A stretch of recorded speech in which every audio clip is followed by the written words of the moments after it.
حضرت اویس کرنی رضی اللہ تعالیٰ عنہ نبی پاک علیہ السلام کی سنت پر صحیح کر کے عمل کیا، حضور کی باتوں کو صحیح کر کے مانا، قریب نہیں تھے، قرن میں تھے، دور تھے، لیکن میرے محبوب نے بٹن کھول کے یمن کی طرف چہرہ مبارک کر کے ٹھنڈی سانس لے کے فرمایا ادھر سے نا مجھے رب رحمان کی خوشبو آتی ہے، ادھر سے مجھے رب رحمان کی خوشبو آتی ہے۔ بھائی تو بات مان، تو جہاں بھی ہے قرآن پڑھ کے دیکھے وَمِنَ النَّاسِ مَن يَقُولُ آمَنَّا بِاللَّهِ وَبِالْيَوْمِ الْآخِرِ وَمَا هُمْ بِمُؤْمِنِينَ۔ محبوب تیرے سامنے آ کے لوگ کہتے ہیں ہم اللہ پر اور آخرت پر ایمان لائے، تیرے سامنے آ کے کہتے ہیں، پر محبوبہ یہ ایمان والے، اللہ کہہ رہا ہے یہ ایمان والے، ایک نے سامنے آ کے اچھے تلفظ سے کلمہ پڑھا ہے، اور اللہ فرماتا ہے محبوب یہ ایمان والا، اور ایک دور یمن میں بیٹھے ہیں، ظاہراً ملنے بھی نہیں آئے، لیکن محبوب نے ٹھنڈی آہ لے کے فرمایا یار مجھے رب رحمان کی خوشبو آتی ہے، تو گھر۔ اس کی دلیل مسند امام احمد بن حنبل کی ایک مضبوط حدیث پڑھ دوں تاکہ بات یاد رہے۔ حضرت معاذ بن جبل رضی اللہ تعالیٰ عنہ فرماتے ہیں نبی پاک نے مجھے یمن کا گورنر بنایا، جب میں جا رہا تھا نا اللہ کے حبیب نے مجھے کئی نصیحتیں فرمائی، ان میں سے ایک بات حضور نے یہ فرمائی کہ یاد رکھنا جب بندہ اللہ سے ڈرتا ہے تو اللہ اس کی مدد فرماتا ہے، یہ حضور نے نصیحت فرمائی۔ فرماتے ہیں جب میں رخصت ہونے لگا نا ادھر دیکھیں میری طرف، حضرت معاذ بن جبل کہتے ہیں میرے نصیب دیکھو، میں یمن جا رہا ہوں، حضور نے گورنر بنایا ہے اور نبی پاک علیہ السلام مدینے کی سرحد تک مجھے چھوڑنے آئے، حضور چھوڑنے آئے، نبی پاک غلام کا پروٹوکول، نبی پاک چھوڑنے آئے، بے خبر ہو جو غلاموں سے وہ آقا کیا ہے، اور پھر بندہ مٹ جائے نہ آقا پہ تو وہ بندہ کیا ہے۔ حضور چھوڑنے آئے، ساری باتیں بتانے کے بعد حبیب نے فرمایا معاذ ایک بات آخری سن لے۔ یا رسول اللہ وہ کیا؟ فرمایا ہو سکتا ہے جب تو واپس آئے تو تیری میری ملاقات نہ ہو اور تو میری قبر سے گزرے۔ حضرت معاذ گھوڑے پہ بیٹھے تھے، چھلانگ لگا کے قدموں میں آ گئے، کہنے لگے یا رسول اللہ میں نے گورنری کیا کرنی، مہربانی کرے، جنہ دے دل بر جانی وچھڑن کون روے پھر تھوڑا، یہ سب روگاں دا روگ محمد جس کا نام وچھوڑا۔ حضور نہیں جانا، یہیں رہنے دے۔ تو یہ مسند امام احمد بن حنبل میں حدیث موجود ہے، محبوب نے کندھوں سے پکڑ کے اٹھایا اور سینے سے لگایا، فرمایا معاذ تو جہاں بھی جائے تقوی اختیار کرنا، میرا امتی اگر متقی ہو تو میں اس کے ساتھ ہی رہا کرتا ہوں، شرط یہ ہے کہ پرہیزگار ہو، متقی۔ حضرت اویس کرنی سے حضور کو خوشبو آتی، یہاں امتی بات نہیں مانتا، عمل نہیں کرتا، بلکہ تاریخیں دیتا ہے، کہتا ہے نماز روزے آئیں گے تو پھر شروع کروں گا، اور داڑھی جب سارا سر سفید ہو جائے گا پھر رکھوں گا، اور سچ تب بولوں گا جب ساری دنیا بولنے لگ جائے گی، پہلے نہیں بولوں گا۔ او بھائی آج آغاز کر ابھی سے۔ زندگی میں گمان، سوچ، اپنی نفسیات کو ہمیشہ اچھا رکھیں، کبھی بھی اپنے آپ کو الجھاؤ کا شکار نہ ہونے دیں۔ جس آدمی نے سکون لینا ہے اس نے بھی یہاں سے لینا ہے، اپنے اندر سے۔ جس نے مطمئن ہونا ہے اس نے بھی خود بخود ہی ہونا ہے، اور جس شخص نے بے سکون رہنا ہے اس نے بھی خود بخود ہی رہنا۔ میرے نبی کریم علیہ السلام نے اپنے صحابہ کو مطمئن زندگیاں فراہم کی، اطمینان بخش رویے حضور نے دیے۔ آپ غور فرمائیں گے کہ غریب ترین صحابہ بھی جب کوئی ان سے پوچھتا تھا کیفیت کیا ہے تو وہ کہتے تھے الحمدللہ اللہ نے ہمیں نبی کریم کا غلام بنا دیا ہے۔ اب ہم خود اپنے آپ کو اتنا نفسیاتی طور پر کمزور کر لیتے ہیں سوچ سوچ کے کہ فلانا بڑا ہو گیا ہے، میں چھوٹا رہ گیا ہوں، فلاں آدمی آگے نکل گیا ہے، میں پیچھے رہ گیا ہوں۔ یہ چیز انسان کو کمزور کرتی ہے۔ انسان اگر یہ تصور کر لے کہ جو میرے حق میں بہتر تھا میرے رب نے مجھے عطا کر دیا ہے، اسے سکون نصیب ہوتا ہے، پھر نفسیاتی مسائل ختم ہوتے ہیں۔ بڑے بڑے سمجھدار لوگوں کو کالا جادو ہو جاتا ہے، اور بڑے بڑے عقل مند لوگ ہوتے ہیں جن کی بھابھی انہیں نظر لگا دیتی ہے۔ بڑے بڑے سمجھدار لوگ ہوتے ہیں کہ جن کی دکان کے آگے کوئی تعویذ پھینک جاتا ہے۔ بڑے سمجھدار لوگ ہیں لیکن وہ چھوٹی چھوٹی باتوں سے اتنے کمزور ہو گئے کہ سانپ سے ڈرتے ڈرتے رسیوں سے بھی ڈرنا شروع کر دیے۔ رسیوں سے، وہ جی میں صبح کل چل رہا تھا تو میرے پیچھے کوئی چل رہا تھا تو میں نے کہا سایہ ہوگا آپ کا، کوئی ساتھ چلتا ہے۔ ایک حدیث ہے ترمذی شریف کی، اسے یاد کر لیں، بڑا نفع دے گی۔ میرے نبی کریم علیہ السلام نے فرمایا اگر ساری دنیا مل کے بھی تیرا نقصان کرنا چاہے تو جب تک رب کی مشیت نہ ہو تیرا نقصان ہو نہیں سکتا۔ ختم ہو گئی بات، باہر آ جائیں اس چیز سے۔ اور فرمایا سارے زمانے کے لوگ مل کر تیرا نفع کرنا چاہیں تو جب تک اللہ نہ چاہے وہ تیرا کوئی نفع کر نہیں سکتے۔ نقصان بھی اللہ کی مشیت پہ ہے، نفع بھی اللہ کی رضا پہ ہے، تو پھر آپ بلا وجہ لوگوں کو دیکھ کر ٹینشن کیوں لیتے ہیں؟ پریشانی کاہے کی ہے؟ آزمائش کس بات کی ہے؟ اپنے آپ کو سکون دیں، اپنے آپ کو مطمئن کریں، کہیں رب بڑا ہی مہربان ہے، اس نے جہاں اچھا سمجھا ہے وہاں اس نے مجھے رکھا ہے۔ اپنے ذہن کو اطمینان دیں، سکون دیں۔ میرے نبی کریم علیہ الصلاۃ والسلام کی پوری حیات مبارکہ میں آپ کو شکوہ نہیں ملے گا کہیں بھی۔ حضور یتیم پیدا ہوئے، کتنی دفعہ آپ کو کتابوں میں ملتا ہے کہ حضور روئے ہوں کہ میرا باپ ہوتا تو ایسے ہوتا، میری اماں ہوتی تو ایسے ہوتی۔ ہم روز نہیں روتے؟ نبی کریم صلی اللہ تعالیٰ علیہ وسلم نے اپنی زندگی ساری آزمائشوں میں گزاری۔ کہیں آپ کو محسوس ہوتا ہے کہ نبی کریم صلی اللہ علیہ وسلم کسی کے پاس بیٹھے اور فرمایا آؤ میں تمہیں اپنے دکھ سناؤں؟ ہمیں تو مسئلہ بن گیا ہے، ہم لوگوں نے اپنے آپ کو غیر مطمئن بنا لیا ہے۔ ہم ان ساری چیزوں کی ڈیمانڈ کرتے ہیں جو ہمارے مالک نے مناسب نہیں سمجھی ہمیں دینی۔ ہمیں اپنے آپ کو مطمئن کرنا چاہیے، سکون میں رکھنا چاہیے۔ اگر آپ تھوڑا سا اپنے آپ کو سکون دیں، اطمینان دیں، کہیں الحمدللہ، اللہ تبارک و تعالی جہاں جس کو چاہتا ہے وہاں اسے بٹھا دیا کرتا ہے۔ پھر ہم لوگوں کا منصب چھیننا چاہتے ہیں، حسد کرتے ہیں، بغض پیدا ہوتا ہے، عداوت پیدا ہوتی ہے، نقصان ہوتا ہے۔ فطری طور پر جو صلاحیتیں اللہ نے دی ہوتی ہیں ان کو بھی زنگ لگ جاتا ہے، زنگ لگنے لگتا ہے ان سب چیزوں کو جو اللہ نے اپنے فضل سے ہمیں دی ہوتی ہیں۔ تو بات کو یاد رکھیں، زندگی میں آپ مطمئن ہو جائیں کہ رب کریم نے جو دیا ہے وہ کمال ہی دیا ہے، کمال ہی۔ حضور کی ایک زوجہ محترمہ تھی تو ان کے ہاتھ ذرا لمبے تھے، مومنوں کی ماں۔ بعض خواتین نے ان سے کہا کہ لمبے ہاتھوں والی، ہم بنا لیتے ہیں نا یہ بھی بات کہ اس کا ناک موٹا ہے تو اس کی آنکھیں چھوٹی ہیں تو اس کے کان بڑے ہیں تو اس کے ہاتھ کیسے ہیں، تو کہا لمبے ہاتھوں والی، تو پریشان ہو گئی۔ نبی کریم علیہ السلام تشریف لائے، کیا ہوا؟ عرض کی یا رسول اللہ مجھے لمبے ہاتھوں والی کہتے ہیں۔ تو حضور فرمانے لگے یہ پریشان ہونے والی بات ہے کہ خوش ہونے والی بات؟ یا رسول اللہ کیا مطلب؟ فرمایا تو کہہ کہ رب نے لمبے ہاتھ اس لیے دیے ہیں تاکہ میں سخاوت زیادہ کر سکوں، میں سخاوت زیادہ، یہ جو میرا چہرہ ہے نا، یہ جو آپ کا چہرہ ہے، یہ آپ کی چاہت ہے کہ اللہ کی؟ فی ای صورت ما شاء رکبک، اللہ فرماتے ہیں جیسے میں نے چاہا ہے ویسے تجھے بنایا ہے۔ تو اگر میرا موٹا ناک، میری چھوٹی آنکھیں، میری بڑی آنکھیں، میرے چپٹے کان، یہ میرے تو نہیں، یہ تو میرے رب کی چاہت ہے۔ مجھے اپنے موٹے ہونٹوں سے نفرت کرنی چاہیے کہ اللہ کی چاہت سے پیار کرنا چاہیے؟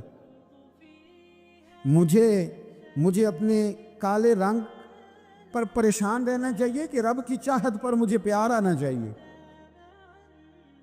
اللہ کی چاہت پر پیار کر، یہ چاہت ہے اللہ کی، یہ چاہت ہے. تو اللہ کی چاہت سے محبت کر.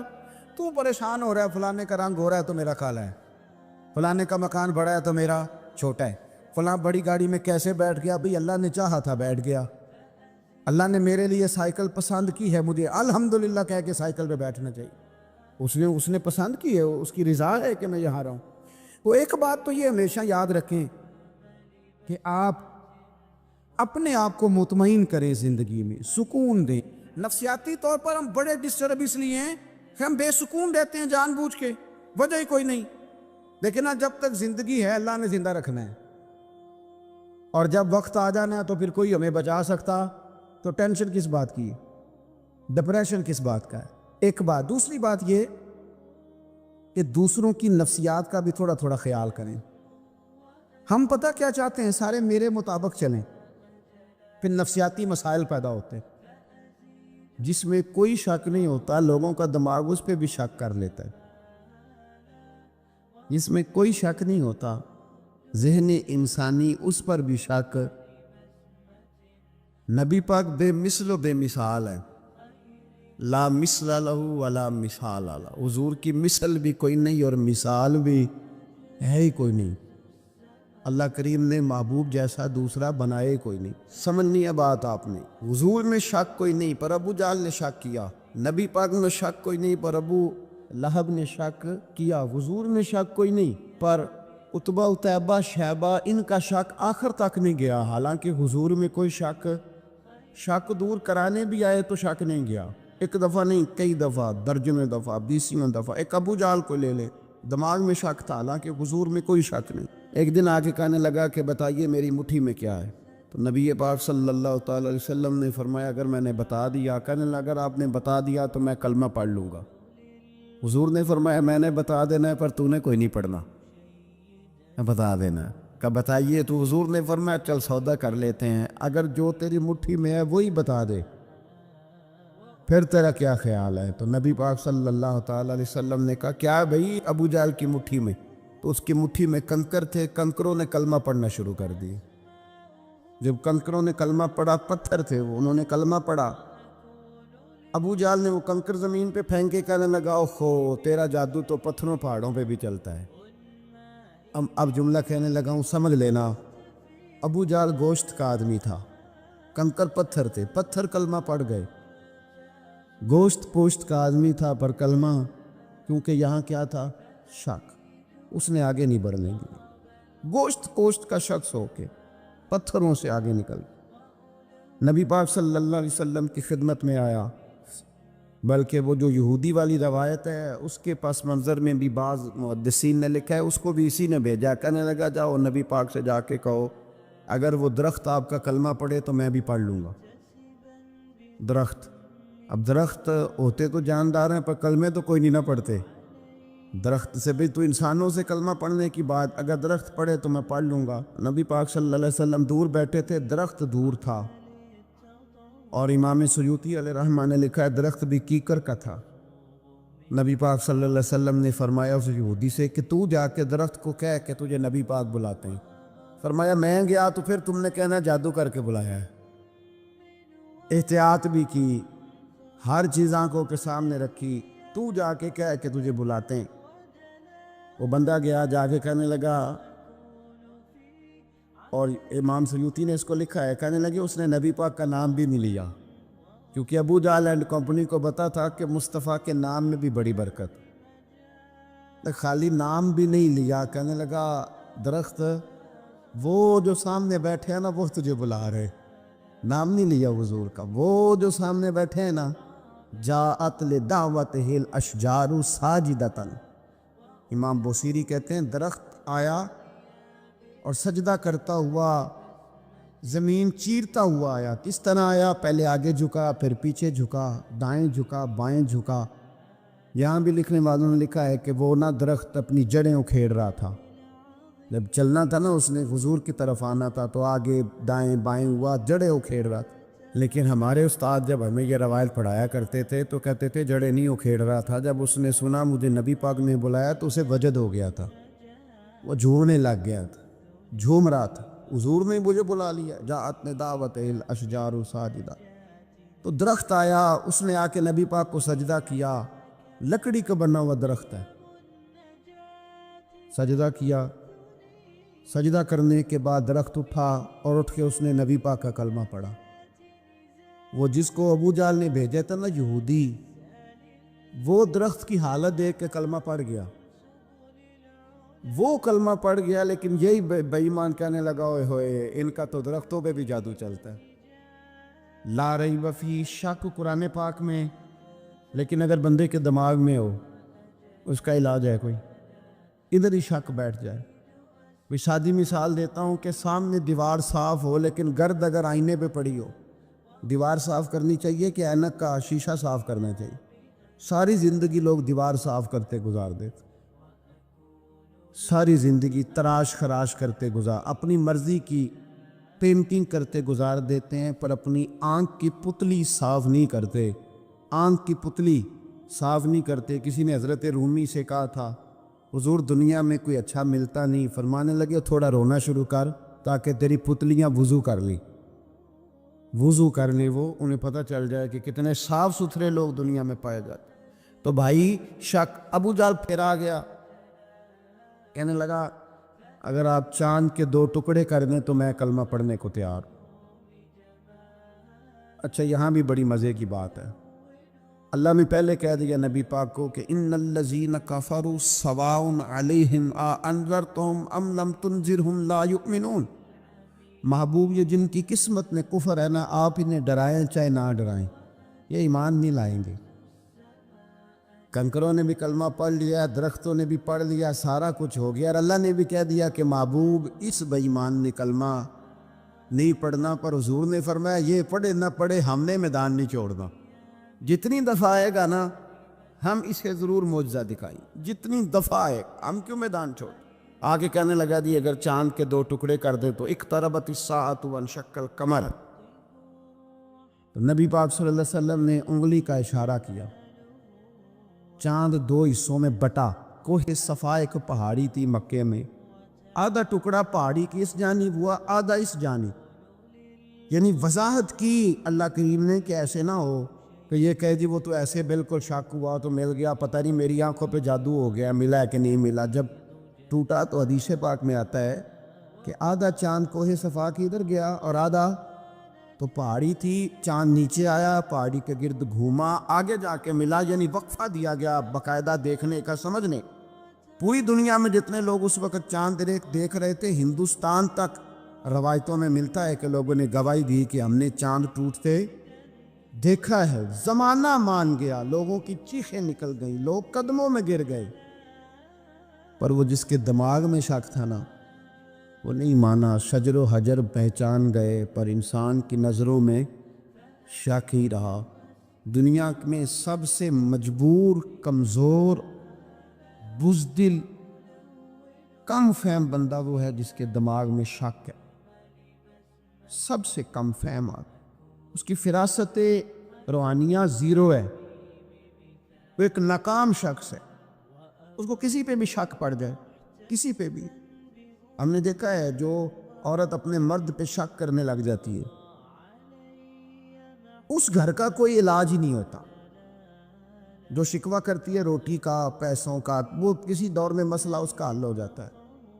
جو نافرمان ہوتی ہے اس کا بھی مسئلہ کسی نہ کسی زمانے میں حل ہو ہی جاتا ہے. یہ جس کو شک پڑ جاتا ہے نا، شک، اس کا مسئلہ قیامت کی صبح تک حل نہیں ہوتا. اگر مرد کو شک پڑ جائے اس کا مسئلہ بھی کبھی زندگی میں دوبارہ حل. یاد رکھیں یہ جو شکوک و شبہات ہے نا، قرآن پورا شکوک و شبہات کا ازالہ کرتا ہے. کافر کے سوال کا جواب دیتا ہے، منافق کے سوال کا جواب دیتا ہے. قرآن مجید ہر ایک کی تسلی کراتا ہے، لیکن شروع میں بتا دیا کہ لا ریب فیہ، شک والی گنجائش اس میں. لوگ آج تک شک کر رہے ہیں کہ اللہ کا کلام ہے کہ نہیں، آج تک لوگ کہہ. تو میرے بھائی شکوک والی زندگی کمزور ہوتی ہے. شکوک والی عقل مند لوگوں کی زندگی کمزور زندگی ہے. صحابہ کرام عمل والے لوگ تھے، وہ بحثوں میں الجھے رہتے تو عمل نہ کر پاتے. ہمارے ہاں نا بحث ہوتی ہے جس مسئلے کا کوئی تعلق ہی نہیں،